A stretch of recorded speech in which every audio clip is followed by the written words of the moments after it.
प्रमोद बर' बिथाङा जिहेतुके बिटिआरनि चिफ जानो थांगासिनो दङ आरो इउपिपिएल दोलोआ एबार हारसिङैनो सरकार दानो हाजासिम जे बेवहाय संख्या नांगौ बे संख्याखौ जोङो मोननानै सरकार दागोन आरो लोगोसे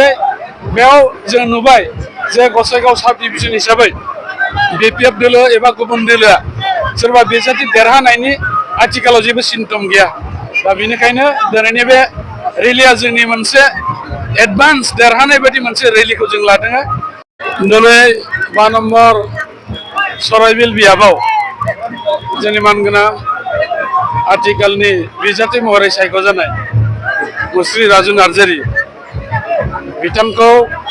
जोङो नैबे गिदिर मोनसे ट्रेक्टर रेलियाव लानानै जोङो बेरायनो नागिरदों आरो बे ट्रेक्टर रेलियाव जों दिनै नुदों लैहोर लैहोर जोंनि मावसुम हान्जा बिथांमोनजों लोगोसे जोंनि वार्कार बिथांमोनजों लोगोसे सिबिजाथाव रायजो राजाफ्रा गोसो गुदुङै बेवहाय जगदान खालामदों आरो जोङो बिजों बे बियाबाव मोनसे मेसेज होनो नागिरदों जे जों जे सराइबिल बियाबखौ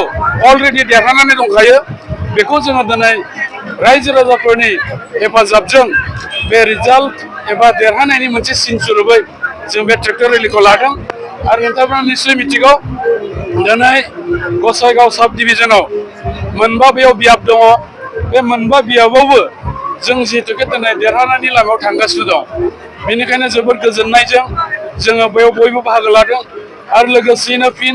प्रमोद बर' बिथाङा जिहेतुके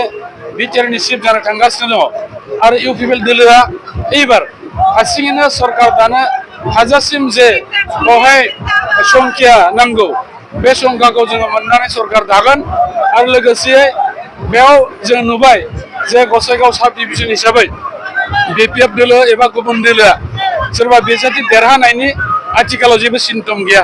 दा बेनिखायनो दिनैनि बे रेलिया जोंनि मोनसे एडभान्स देरहानाय बायदि मोनसे रेलिखौ जों लादों। दा बेनिखायनो आं खावलायगोन रायजो राजा बिथांमोनखौ जाहाथे जोंनि इउपिपिएल दोलोनि फारसे जे अनसायनाय जे बिथांमोना मदद आरो जोंजों थाफानानै बयबो जाहाथे खामानि मावो बेखौ आङो दिनैनि बे रेलिनि गेजेरजों बयखौबो खावलायबावनाय जाबाय।